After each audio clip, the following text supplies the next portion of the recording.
Mak ambo mak Raja Pi. Muliakan mamak di buah perundangan. Sembah menyembah.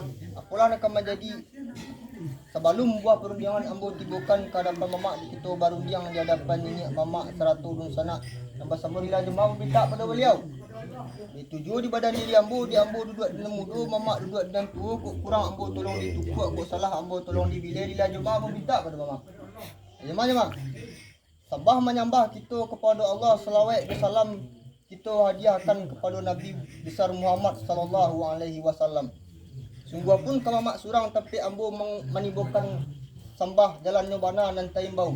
Nak sarapeknya lah ninyak di mamak nan gadang basah batuah nan dilikuang alua di kampung bari tapi ambo mendatangkan sembah. Ndak diatuk dibilang gala jo salam sajo ambo pemuliakan kapam bilang kapatuk gala salam lalu kanan rapik buah perundangan ambo dibukan ke hadapan rumah. Ayo mana mak? Artinya nak menjadi buah perundangan di ambo ke hadapan mamak magak di hari nan sarinan ko. Di hari bayi kutiko elok niat sampai kau selamat puji tunjuk kanan satu. Sebab bah adik bayi tu diajak-ajak bak melangkah dicubu-cubu bak memandang talayuk pandang kasinannya tu ke ruang rumah tangga. Tengah dia adik bayinggiran di limbago balukisan dan bak pepatah kata bidah. Tasasak puntiang kahulu ke bawah kumpalan tali asa mulo kato dahulu tigo limbago nan terjadi. Dapat tamu sambah menyambah dalam adik tali batali undang-undang. Dan kedua garak jogari pamenan mato dinan rami pancaliat eriang jogen yang pemandang tunggang jo taruhan. Dan ketiga baso jo basi ialah siriah jo pinang.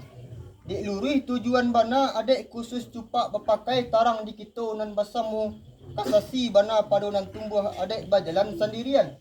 Lah asah dipandang mato lalazat pangana diri putih bah kapeh dicabiak janih bah awan tagan tuang bah ambun taserak pagi dan bah panih tasinggah patang tan kato iyo bah itu.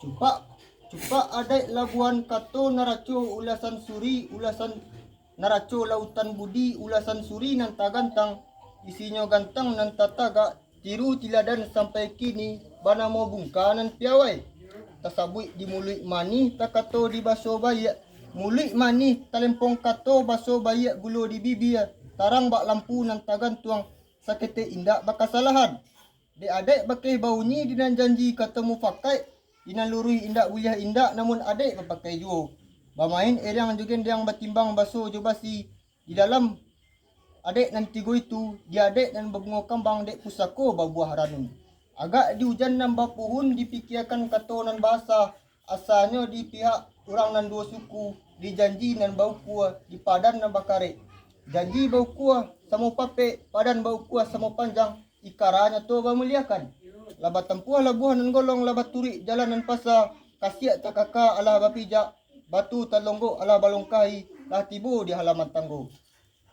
Pintu terbuka ketepek masuk lalu ke ruang tengah basalam bajawek tangan tando barasiah laya jebatin. Pun baatu nyele di kini. Lah tibu rukunan wajib. Allah lalaki rukunan limo. Lah tibu fardu ain. Ketik Allah dinantikan gadang lah dapik kira-kira. Mangko dituriklah jalanan dua. Yakni mana jalanan dua. Yang pertama si jalan sarak. Dan kedua si jalan adai. Dan badi jalan sarak.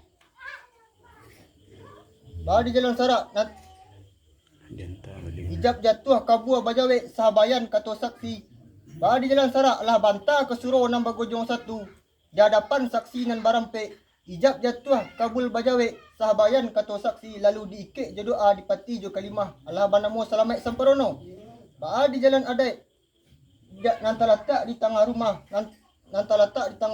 Di hadapan si marapulai. Di kain dan balipek. Di dulang na batat yang diamih na bapuro. Sajulah yun nak minta ditarimu suku. Di gadang na bakabasaran. Di tinggi na baketinggiran. Di hari na salinan ko. Sekian buah pernyataan na bantah. Sampai ke depan mama.